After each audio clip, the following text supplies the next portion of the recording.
Olá, pessoal. Estamos aqui em mais um Tributário Sem Blá Blá Blá, após um longo inverno, né, que nós não tivemos muito frio, mas foi um longo inverno, né?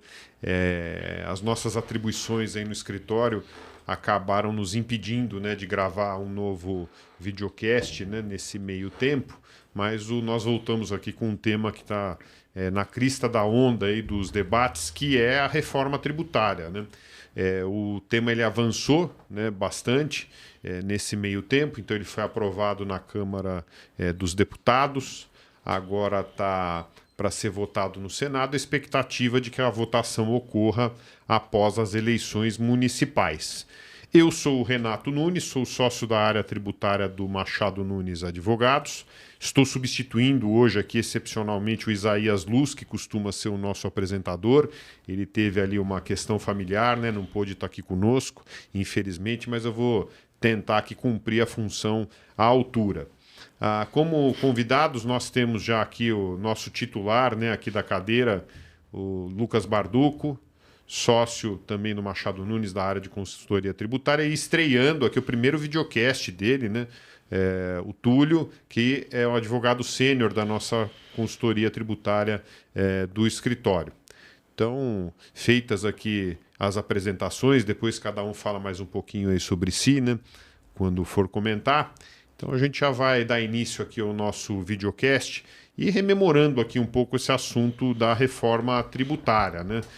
A gente está falando aqui da reforma da tributação sobre o consumo, né, em que nós vamos ter a substituição do PIS/COFINS, do IPI, do ICMS e do ISS pelo IVA dual brasileiro, né? Como é o IVA dual brasileiro, nós vamos ter seguramente algumas jabuticabas aqui, né? Que a gente só vai encontrar no nosso país maravilhoso. Então, esse IVA dual ele vai ser constituído pela contribuição sobre bens e serviços, que vai ser de competência federal, e pelo imposto sobre bens e serviços de competência compartilhada entre estados e municípios, uma experiência que nós estamos muito curiosos aí para ver como isso vai se dar na prática, nessa competência compartilhada entre estados e municípios. O que houve de interessante aqui, que a gente já verifica, né, alguns pontos, a gente separou alguns temas para discutir aqui no videocast, a respeito do fato gerador da CBS e do IBS.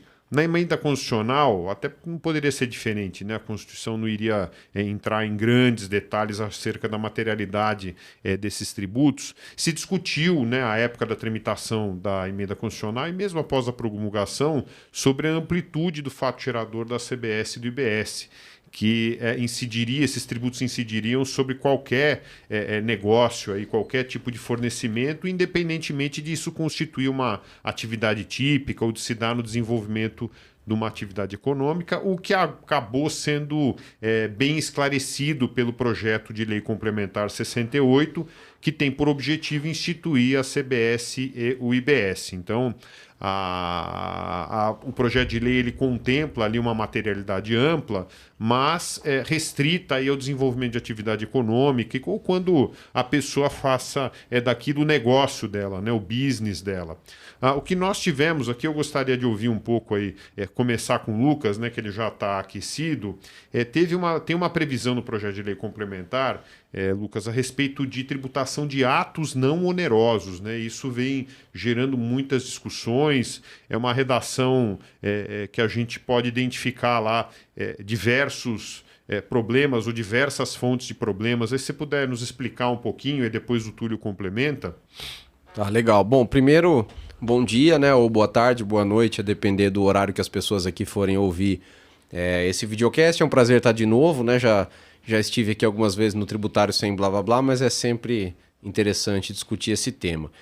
A gente já teve episódios anteriores, né, em que a gente abordou a reforma tributária, mas em estágios mais iniciais de tramitação. A gente fez antes de ela ser aprovada a emenda constitucional 132, aí depois a gente fez no momento da apresentação do projeto de lei, do projeto de lei complementar 68, e agora a gente tem aqui uma fase mais encaminhando para o final dessa regulamentação, né? Ele já foi aprovado na Câmara e esse projeto, a gente acredita que depois de 31 de outubro ali, né, depois das eleições, do segundo turno das eleições municipais, ele deve ser retomado no Senado.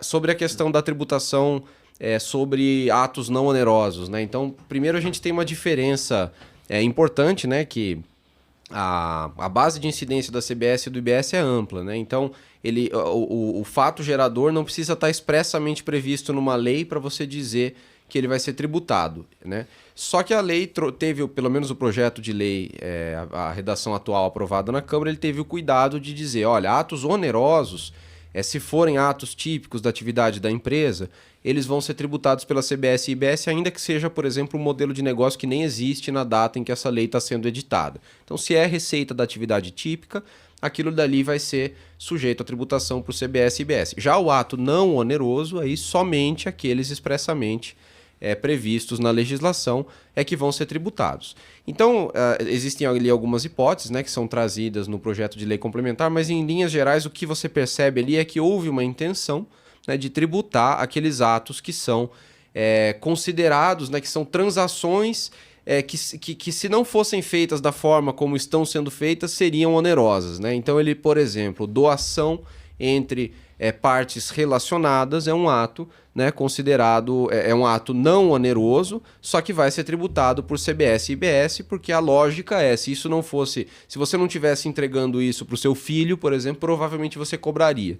Então eu vou colocar a CBS e IBS para equiparar a transação a isso, né? O problema, se fosse só isso, seria uma coisa, né? Então também a gente tem outras coisas que hoje a gente até discute, né? Brindes, que existe a discussão do ICMS, né? Então, isso tudo a lei tentou contemplar. O problema é que ele foi um pouquinho além, né, e quis pegar os chamados fringe benefits, né? Que são aqueles benefícios concedidos pela empresa para os seus empregados ou para os seus colaboradores, de forma gratuita, mas aqui não é exatamente gratuito, aqui é um benefício que a empresa está oferecendo, né, em troca de ganhar competitividade ali na forma de contratação, enfim, nos benefícios, e aquilo ali, a lei, a primeira redação, né, quando foi apresentada pelo governo, era uma redação extremamente agressiva, que dava a entender que qualquer tipo de benefício concedido a qualquer tipo de colaborador não seria tributado, e depois eles deram uma suavizada, né, com benefícios concedidos ali a empregados, né, previsto em convenção coletiva, eles tiraram essa previsão e criaram uma sistemática própria, né, também que faz com que você consiga afastar a incidência. Mas aí, nesse ponto, o projeto acabou indo um pouquinho além, né? Quer comentar também, Túlio? Túlio, se você puder comentar para a gente como é que fica no caso desses fornecimentos, né? Gratuitos, especialmente a colaboradores ou a pessoas que guardem algum vínculo, né, com o contribuinte.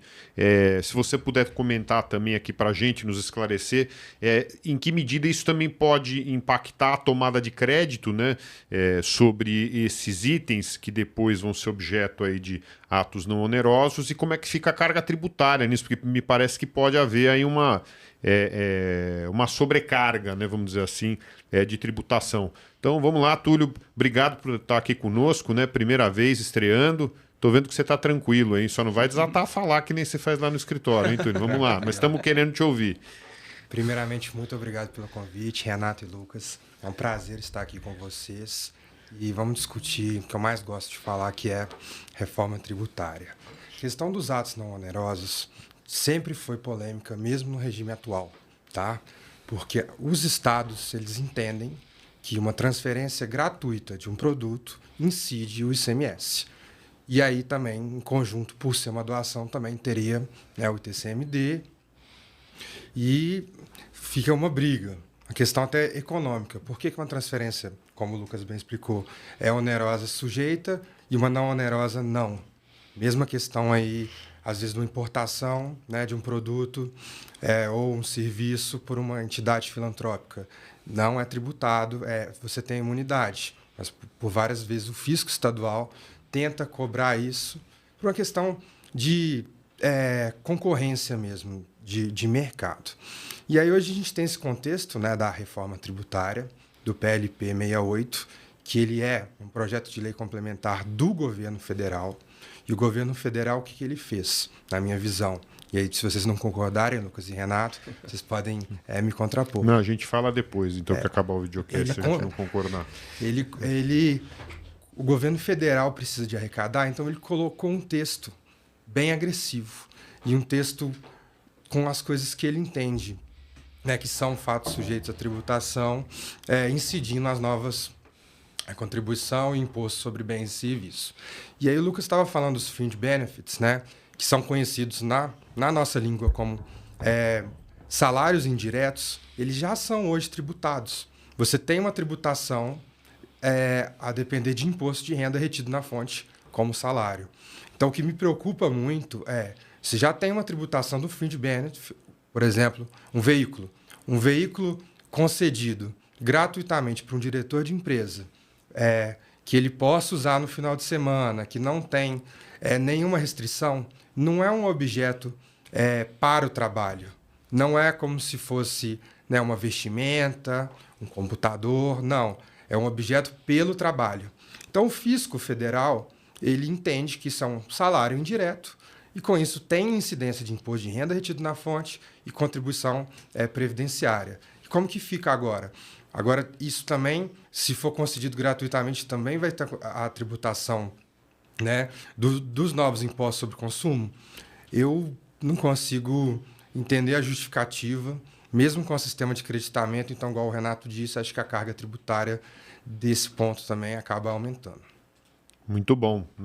E o Lucas, a gente acabou enfrentando aí nos últimos meses, né, alguns debates a respeito das despesas com planos de saúde, né? Esse hoje é um item bastante relevante aí para as empresas, né? Acabou alcançando aí valores bastante expressivos e é um mecanismo muito importante, né, de atração de colaboradores e muitas vezes até além disso, né, ele é de concessão obrigatória, né, por força de acordos e convenções coletivas. Ainda nessa questão aí dos atos não onerosos, né, houve bastante discussão a respeito disso. Como é que ficou essa questão dos planos de saúde? O plano de saúde, originalmente, a gente tinha uma redação muito ruim e confusa, né? Mas ele dizia expressamente que o plano de saúde não daria direito a crédito para a empresa. Então, a empresa contrata o plano de saúde. Então, imagina, eu tenho uma indústria, essa indústria contrata um plano de saúde para os seus colaboradores, é a indústria que paga para o plano de saúde. O plano de saúde é contribuinte da CBS e do IBS, ele vai ter ali uma alíquota reduzida em 60%, né? Que é a previsão, né? Ele ficou com a mesma carga do setor de serviço de saúde no geral, mas ele é contribuinte da CBS e IBS, ele vai cobrar isso, né, e vai repassar no preço para a indústria. E aí essa indústria, estou falando de indústria como exemplo, né, mas qualquer empresa estaria nessa situação. Ela não poderia se creditar do IBS e da CBS destacados pelo plano. E o argumento aqui era, não, mas o plano ele é para uso pessoal do empregado, ele não está na atividade da empresa, né? Aqui, essa era a redação original do PLP 68 enviada pelo governo.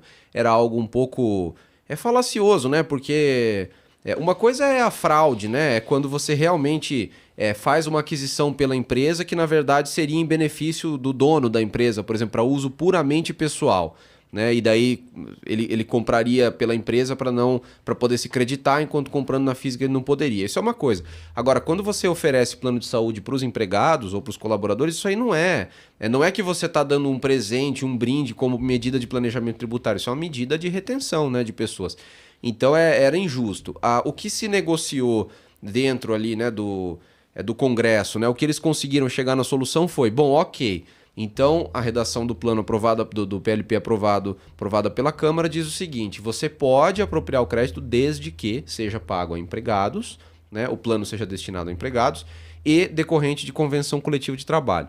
Então, são os requisitos aí. O que vai acontecer na prática, né? Aquela empresa que não tem o plano na convenção coletiva de trabalho, não tem essa obrigatoriedade na convenção, ela não vai poder se creditar do valor que eventualmente ela pague, né? E mesmo as empresas que têm a convenção obrigando, ela também geralmente oferece plano para sócios, para estatutários que não são empregados, então proporcionalmente a essas pessoas, o plano não vai dar direito a crédito. É uma solução intermediária, não é a melhor, mas é o que conseguiram negociar na Câmara e passou desse jeito, né? Então agora tem que ver como vai ser no Senado. Muito bom. Então, aproveitando até aqui que você falou um pouco dessa questão de creditamento, aqui pedi para o Túlio comentar a respeito da não cumulatividade no projeto de lei 68. Quais são as suas impressões, Túlio? Você acha que vai haver uma melhora em relação ao que nós temos hoje quanto ao IPI, ao ICMS, ao PIS/COFINS?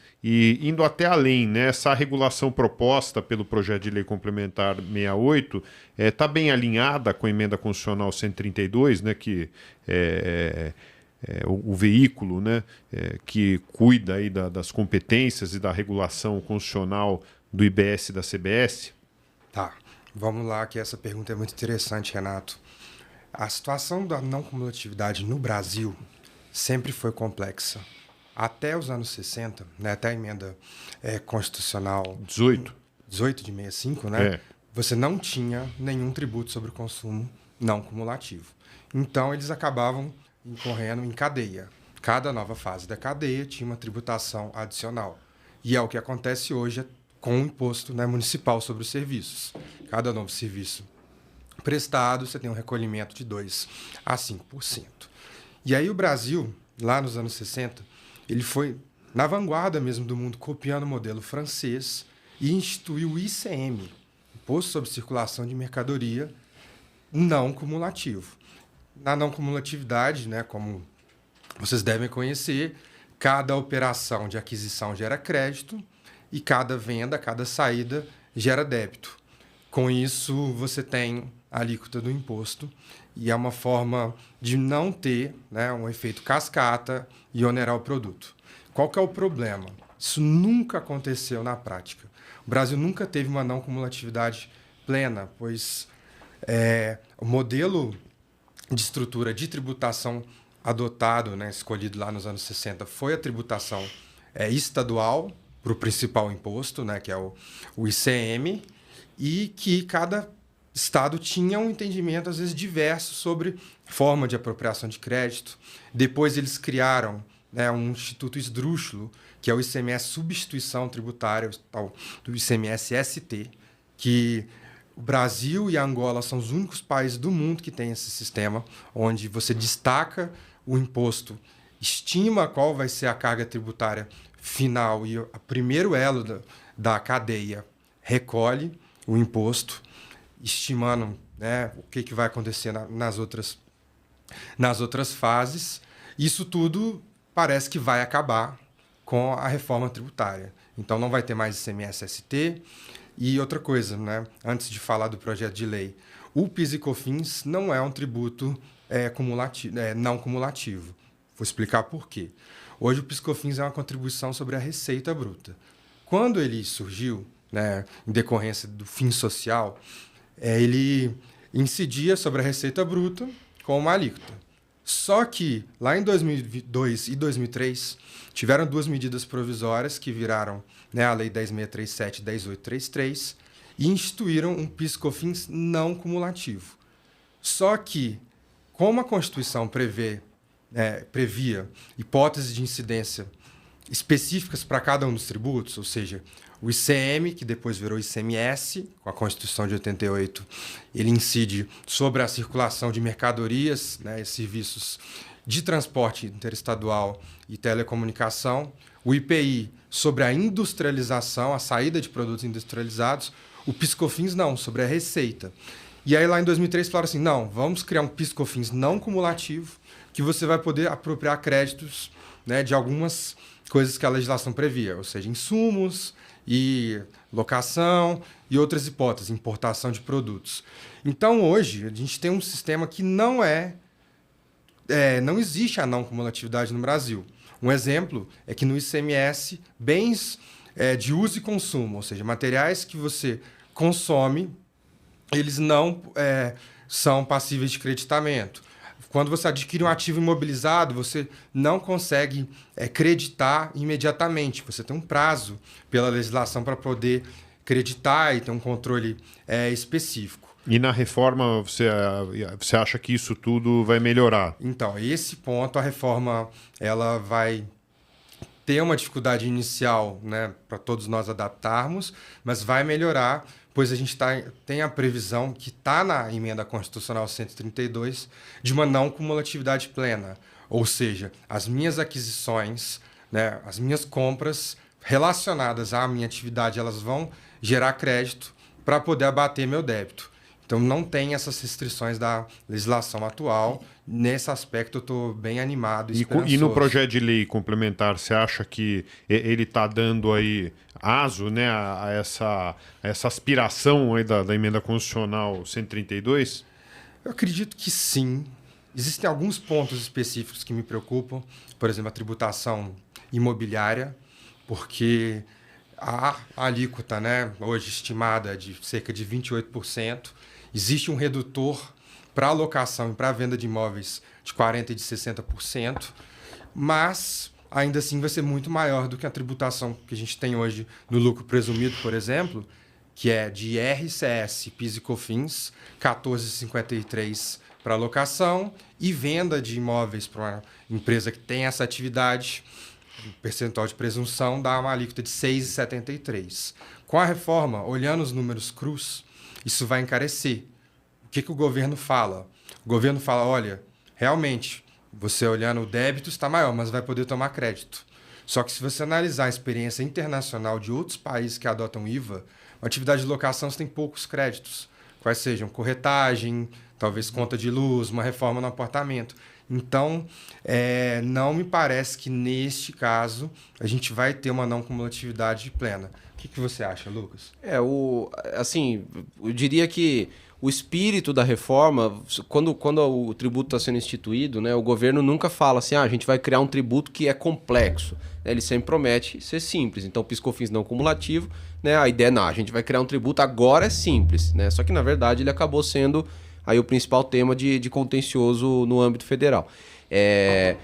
A CBS e IBS, quando a gente ouvia as palestras lá, antes até de ter a emenda constitucional, quando estavam discutindo o projeto de lei 45, aí depois a PEC 45, né? O que se dizia era, não, aqui tudo vai dar crédito, né? Tinha até aquela fala da Vanessa Canado, que trabalhava, né, na subsecretaria lá ainda no governo anterior. Ela falava, você vai pegar a regra da parede esquerda e parede direita, né? Se todas as notas que você comprar, você prega na sua parede esquerda. Todas as notas que você emitir, você prega na parede direita e isso daí, depois você faz esse menos esse e você tem o resultado. E daí quando perguntavam, mas e uso e consumo? Ela, não, o que não pode é fraude, né? O que não pode, se você está comprando bem pessoal usando a empresa, aí não pode, mas da mesma forma que o imposto de renda, você também não pode deduzir quando você faz isso, porque não é uma despesa, né, necessária. Tá?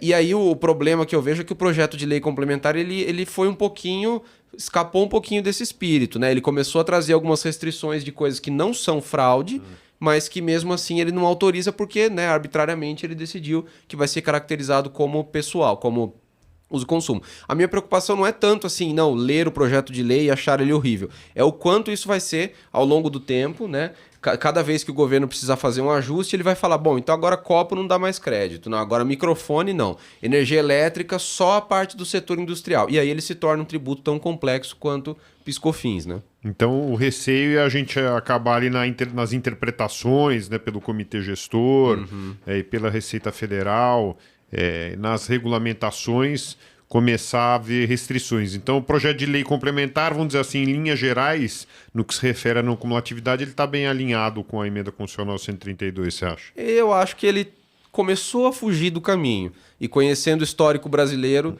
eu diria que a tendência é que a cada necessidade de caixa do governo, quando ele quiser, ele tente ir atrás ali das exceções, né, e comecem os argumentos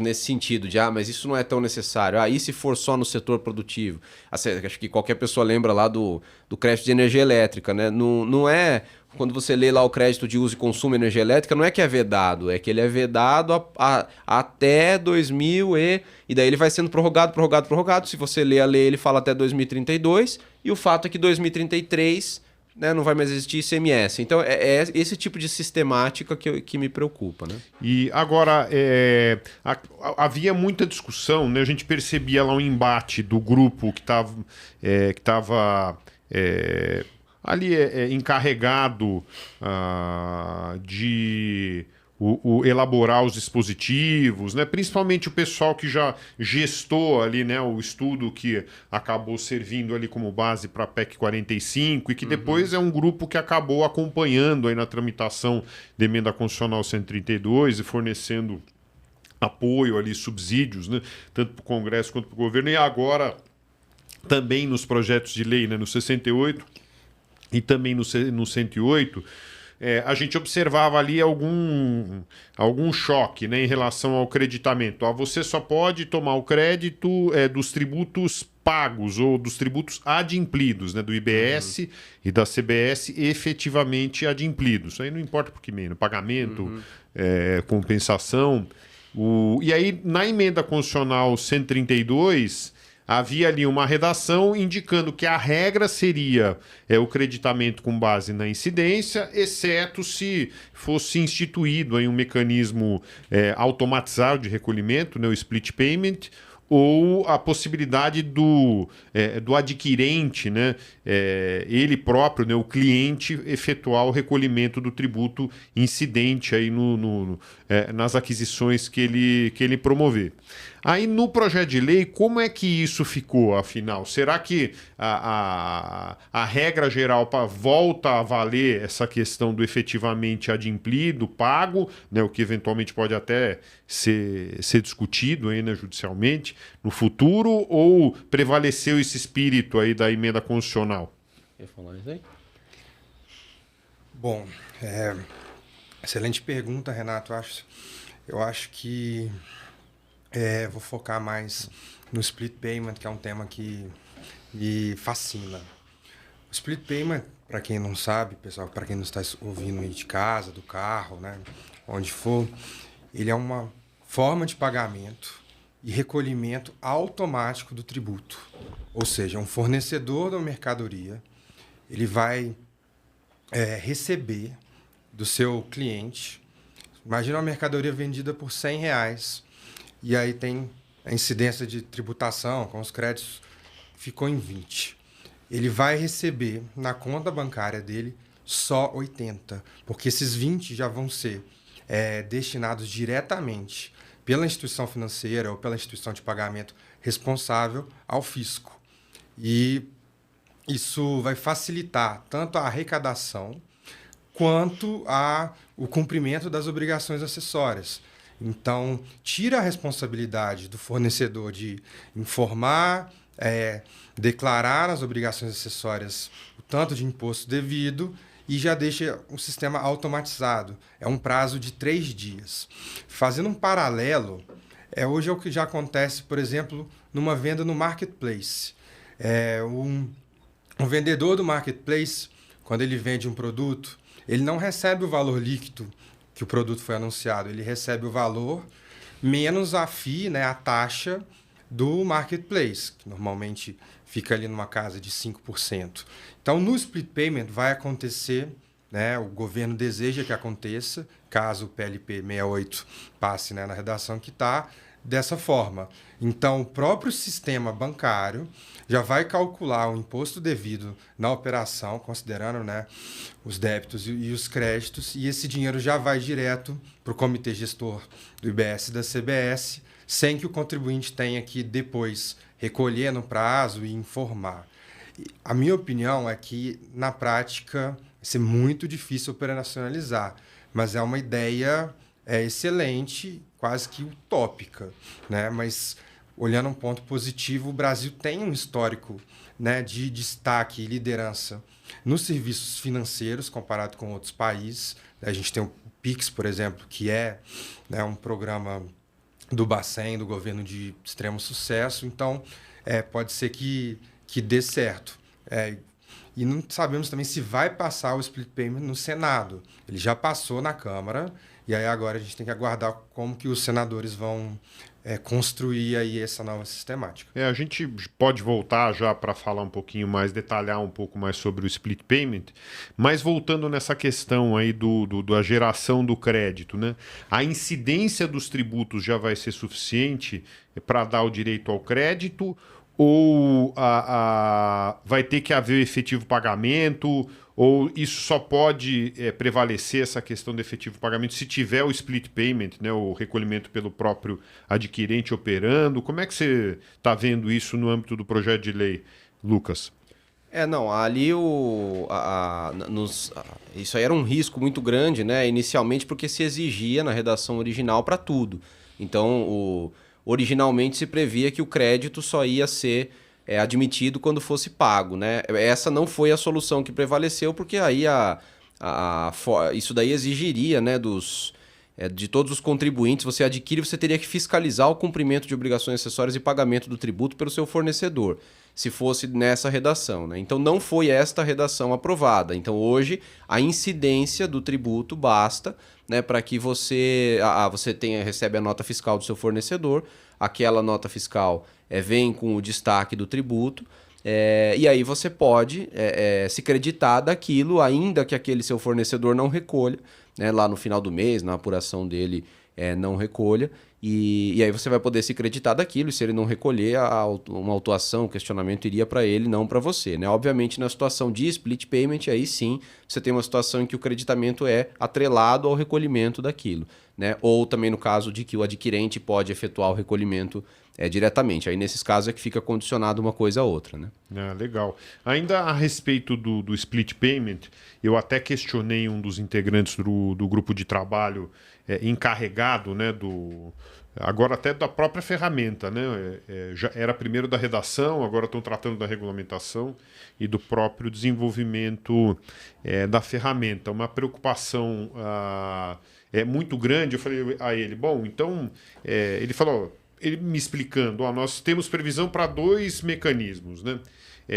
Um mais simples em que o split payment ele seria efetuado com base no valor bruto, vamos dizer assim, dos tributos. Só que como o tributo é não cumulativo, chega na hora do contribuinte, o contribuinte pode dizer, eu estava com mais créditos, eu não ia precisar nem recolher, porque eu tinha saldo de créditos aqui suficiente para poder adimplir os tributos sem fazer pagamento, né, sem ter um desembolso financeiro.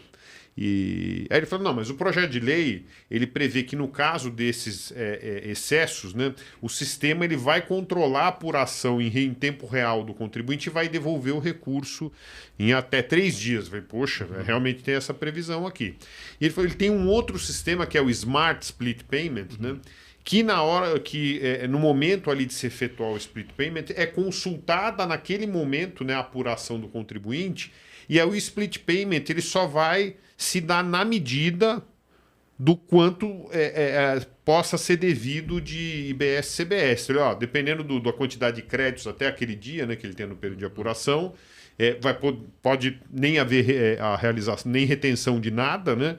Ou só no montante suficiente para adimplir naquele momento da apuração. E que mesmo no inteligente, chegou mas isso foi no começo do mês, chegou na primeira quinzena, e na segunda quinzena ele começou a apropriar muitos créditos e nem aquele valor originalmente ali splitado, ele seria devido. Ele devolve em 3 dias também. Como é que vocês veem, vamos dizer assim, se é factível a implementação disso? Porque quando eu fiz essa pergunta, a minha preocupação ela se referia a gente ter um cenário análogo ao que nós temos o saldo negativo de imposto de renda, né? Que a gente não tem essa inteligência aqui, né? Que permita ao agente de retenção identificar se é necessário ou não efetuar a retenção de imposto de renda, e acaba que o beneficiário ali do pagamento, às vezes ele está em prejuízo, com uma base de imposto de renda insuficiente para absorver ou para compensar, né, aquela retenção efetuada, acaba virando saldo negativo e todo aquele problema de aproveitamento,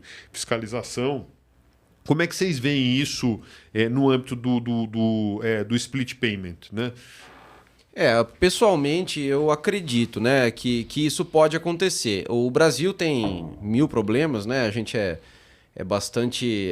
nós como brasileiros, não é muito comum a gente criticar o Brasil e falar que as coisas não dão certo. E o Brasil realmente é muito ineficiente. Mas tem 2 coisas que com certeza o Brasil faz muito bem, né? Um é o sistema bancário e o outro são os sistemas fiscais, né, de apuração de tributos. São 2 coisas que o Brasil funciona muito bem. Se fosse uns tempos atrás, a gente falaria, não, futebol, né? Não, mas não. O Brasil é muito melhor em sistema bancário e sistema de apuração de tributos do que no futebol, né? E aqui são exatamente esses 2 pontos que a gente precisa para funcionar, né?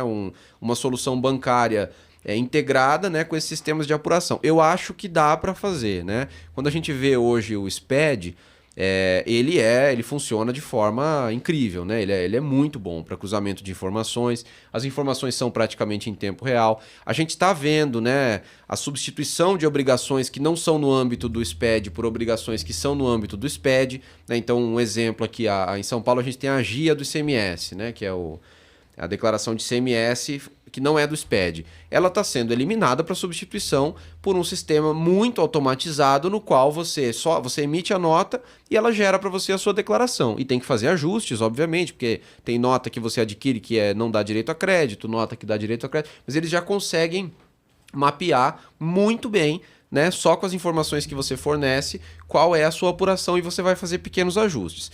CBS e IBS, em tese, é mais fácil de automatizar do que o ICMS, porque também, em tese, ela tem menos variáveis, né? Então, assim, a princípio, todas as compras dão direito a crédito. Aí, e as que não dão? Bom, as que não dão é só você criar algo similar ao que a gente tem do CFOP hoje, né? O que é o Código Fiscal de Operações e Prestações. Então a gente tem lá vários códigos para ICMS que diz, essa compra aqui é para uso e consumo, essa compra aqui é para revenda, essa compra é para industrialização. Então isso tudo tem um código na nota que diz. É só você ter algo similar na nota unificada de serviços e mercadorias que vai ser usada para CBS e IBS que você consegue algo muito próximo de uma apuração em tempo real, né? Então eu sinceramente acredito, né, que a gente vai ter um sistema desse funcionando muito bem. O que não quer dizer que não vai ter situações estranhas em que... o que eu mais duvido não é o sistema em si. Isso eu acho que eles vão conseguir fazer. O que eu duvido são esses prazos, que eles falam, vai devolver em 3 dias.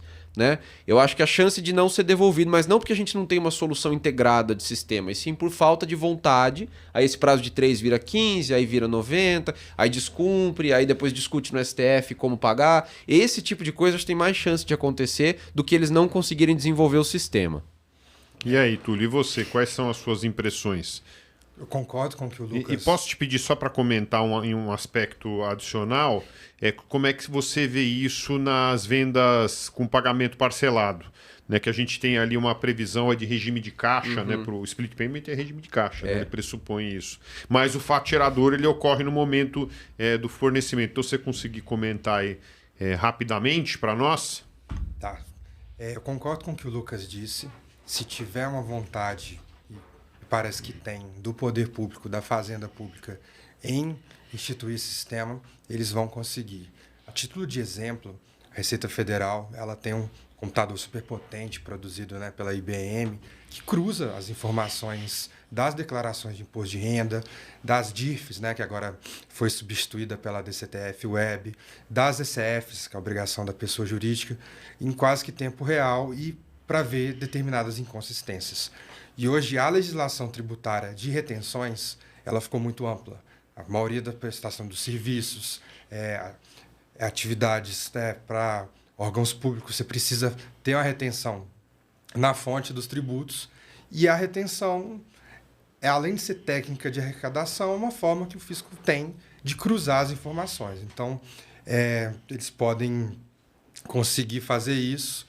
Mas, igual eu comentei inicialmente do split payment, eu acho difícil que seja bom para o contribuinte. Eles vão ter essas informações, mas não necessariamente, igual o Lucas disse, o crédito vai, né, chegar rapidamente. Porque, vou dar um outro exemplo, o saldo de prejuízo fiscal, que é um crédito de base que o contribuinte tem, e ele tem que informar dentro do SPED, lá na SF, a Receita tem um controle muito grande sobre esses valores. Eles têm um banco de dados interno que chama SAPLI, onde eles sabem, dos grandes contribuintes, qual que é o saldo de prejuízo fiscal. Ainda assim, questionam, né, os contribuintes para ver se o saldo informado, né, na SF está certo e bate com o que eles põem. E é isso. Muito bom.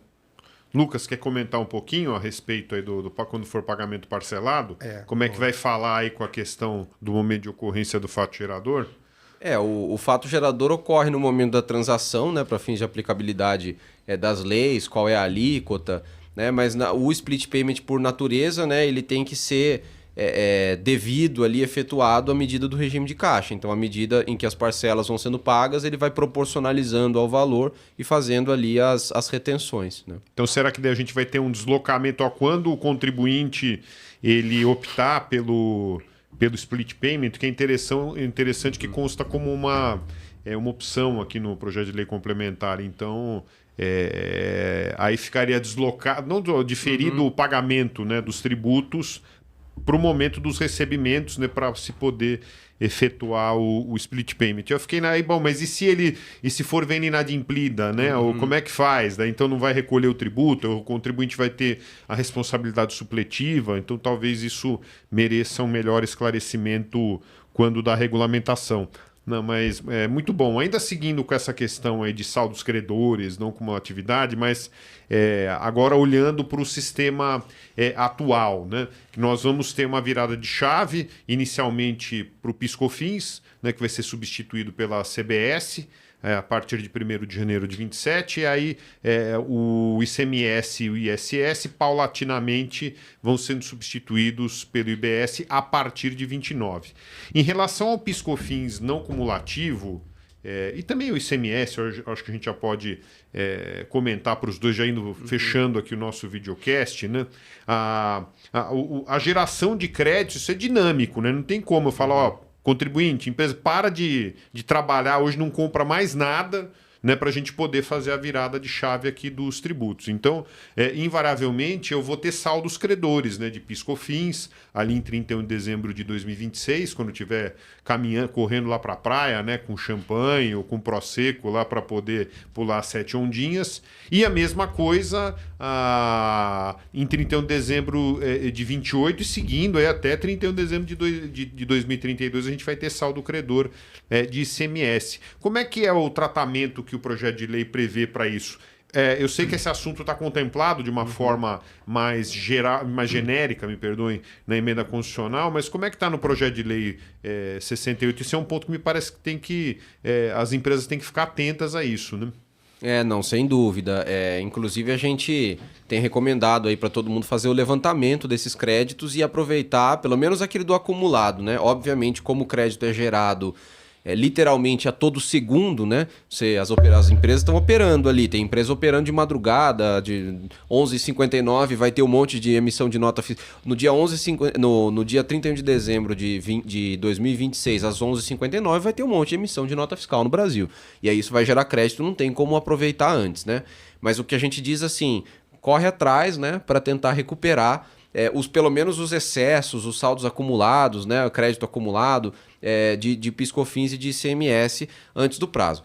O PIS/COFINS é menos preocupante, né? O que o projeto de lei complementar prevê é que os saldos existentes em 31 de dezembro de 26 vão poder ser utilizados contra a CBS, que entra em vigor em 1º de janeiro de 27. E outro ponto também, ele traz algumas regras ali de transição para aqueles créditos que não são apropriados imediatamente, né? Então a gente tem, por exemplo, uma empresa no lucro real que faz locação de equipamentos, ela compra a máquina, essa máquina é depreciada em 10 anos, por exemplo, né? E aí ela vai apropriando 1/120 de crédito de PIS/COFINS por mês, né? Isso é a forma como funciona hoje. Se ela comprar uma máquina hoje, né, 10 anos a partir de hoje, já não vai mais existir PIS/COFINS. Então o PLP traz uma regra que você vai continuar aproveitando no mesmo ritmo que você estava, só que contra a CBS, quando entrar a CBS. Bom, ok, aí tá claro, e não é tão preocupante a parte do PIS/COFINS, porque você aproveitar um crédito de PIS/COFINS não é um procedimento tão complicado, é simplesmente você registrá-lo, né, na sua EFD Contribuições, e aí você pode apropriar. O que preocupa é o ICMS. Né? Ô, Lucas, só para você finalizar aí, o Túlio também, se quiser comentar, do PIS/COFINS. E quem se der conta só lá em 2029, puxa vida, venho um consultor aqui, ele me pediu para dar uma olhada, né, nas minhas obrigações acessórias, ele identificou um crédito de PIS/COFINS que eu não apropriei oportunamente lá, né? Eu saí para pular 7 ondinhas e me esqueci de deixar a equipe instruída para verificar isso e fazer a devida apropriação. Como é que fica nesse tipo de situação? Ele vai ter que retificar a sua obrigação acessória do período de 2026, por se estiver dentro do prazo de 5 anos, né? Ele vai ter que retificar do período de 26, dizer que aquilo era um crédito existente em 31 de dezembro de 26, né? E aí apropriar aquilo contra o PIS/COFINS. Muito bom. Então, quer complementar alguma coisa a respeito disso, Túlio, antes da gente passar para o ICMS? Não, acho que podemos passar para o ICMS. E já aproveitando a deixa aí, eu falo também. O ICMS, o crédito sempre foi uma situação difícil. Com o tanto de regime especial, que às vezes não prevê a manutenção do sistema de creditamento, e também questão, por exemplo, de empresas exportadoras, que são acumuladoras de crédito. As legislações dos estados elas são restritivas, né? São Paulo é uma das melhores, em comparação do Rio de Janeiro, ele te exige que esse crédito acumulado ele seja utilizado em hipóteses específicas, por exemplo, a importação de máquinas e equipamentos. Então, assim, hoje a gente tem um problema que é o acúmulo de crédito de ICMS.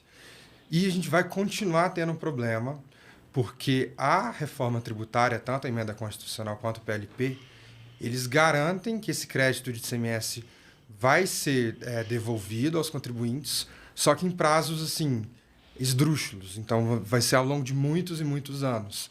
Então, vai ser mais uma briga.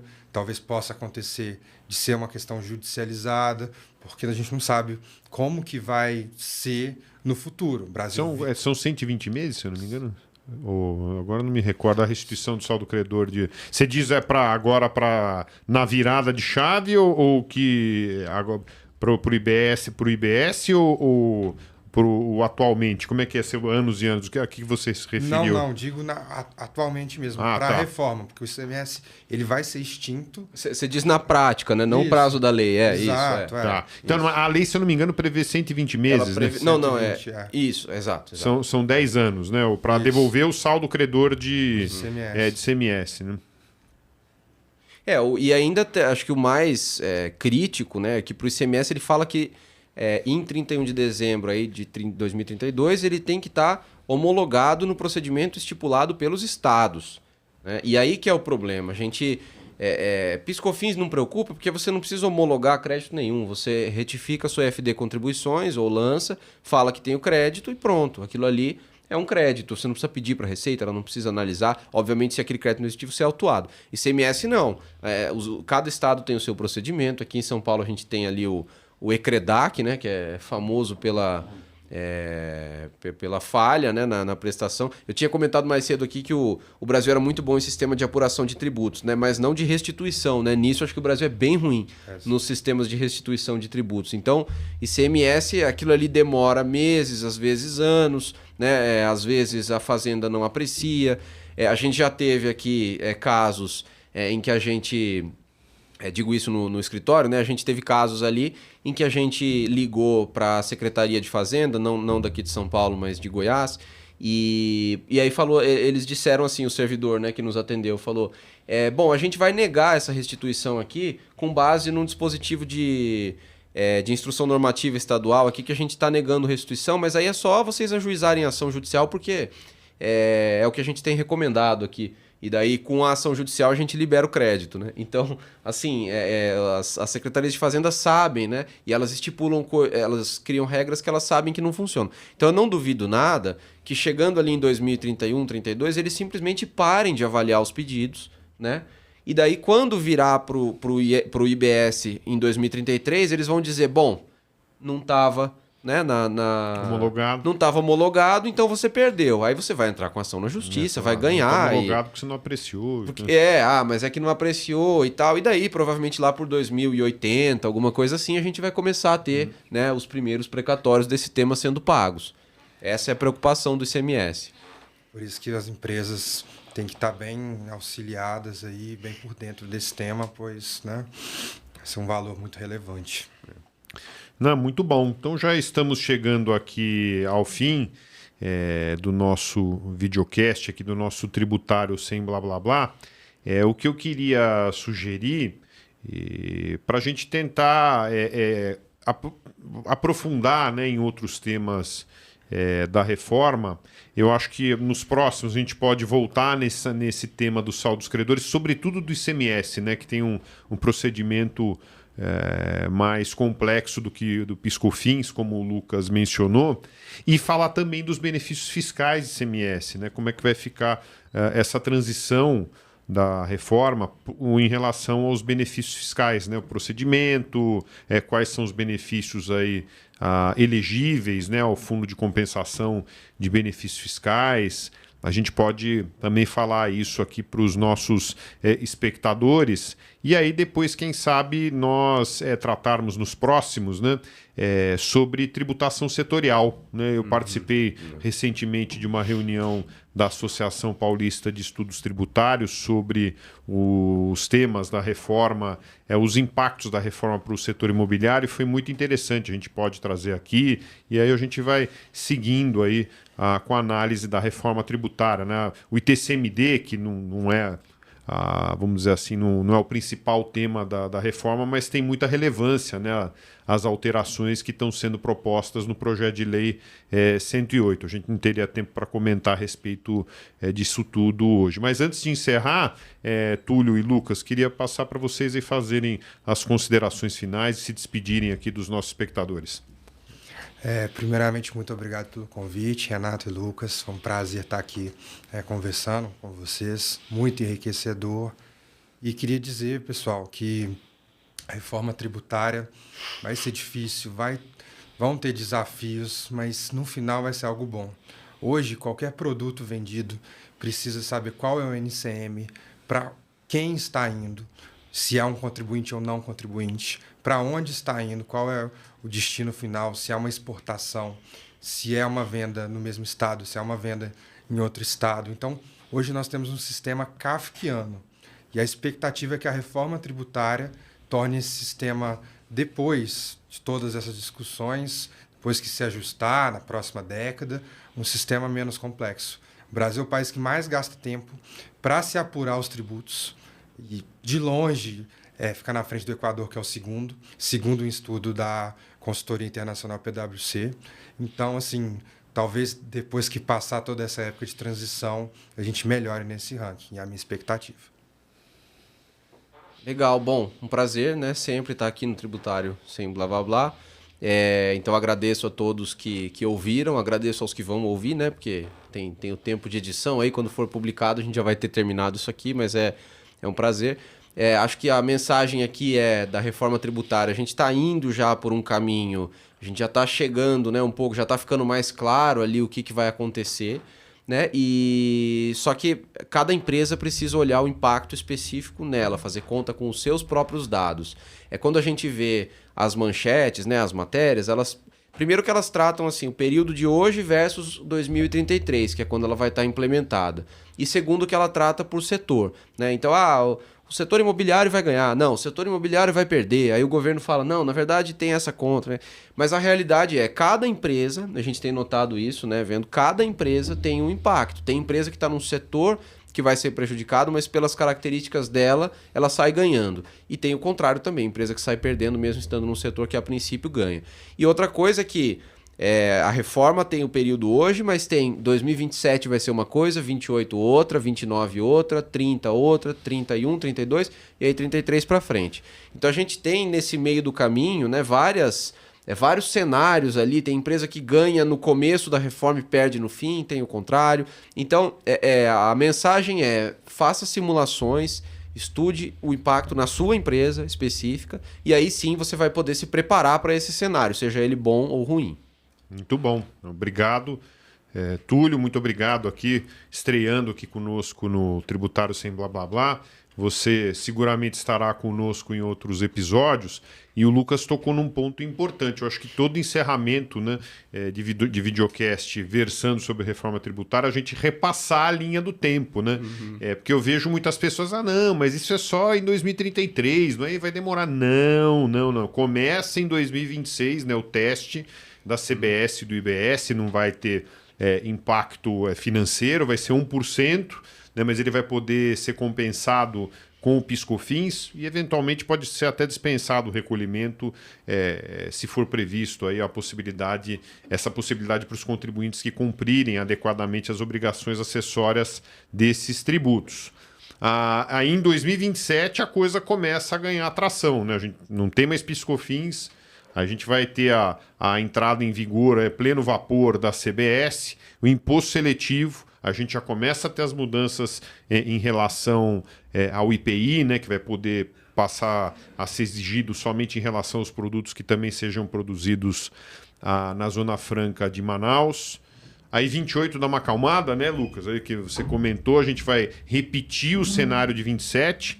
Aí em 29 a gente ganha mais velocidade, né? Com uma substituição paulatina, né, do ICMS e do ISS pelo IBS. 10% ali ao ano, chegando em 2032 para 2033 a gente vira a chave. Aí finalmente, né, em 2033, a gente vai ter a entrada em pleno vigor do regime instituído pela reforma tributária. E nós teremos muito trabalho, muitas discussões, muitas dúvidas nesse meio tempo. Então, como o Lucas bem mencionou, é muito importante as empresas estarem preparadas já para traçarem as suas estratégias, né, de negócio, instalação de novas plantas, né, novos centros de distribuição, investimentos, como é que isso tudo vai ser feito. Então a gente promete trazer nos próximos episódios mais informações que vão ajudar aí os nossos espectadores a entender melhor as questões relacionadas à reforma tributária e também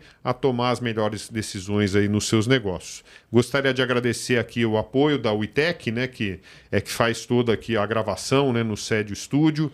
A Júlia, aqui que ninguém está vendo, mas ela está nos acompanhando aqui. Obrigado, Júlia, da nossa área de marketing do escritório. E nos acompanhe em nossas redes, né? Estamos no LinkedIn, no Facebook, no Instagram e temos o nosso canal no YouTube também, onde é veiculado aqui o nosso videocast tributário sem blá blá blá. Muito obrigado, Túlio, mais uma vez, obrigado, parabéns aí pela estreia, Lucas, participação excelente como sempre. Muito obrigado a todos e a todas. Tchau, tchau. Obrigado.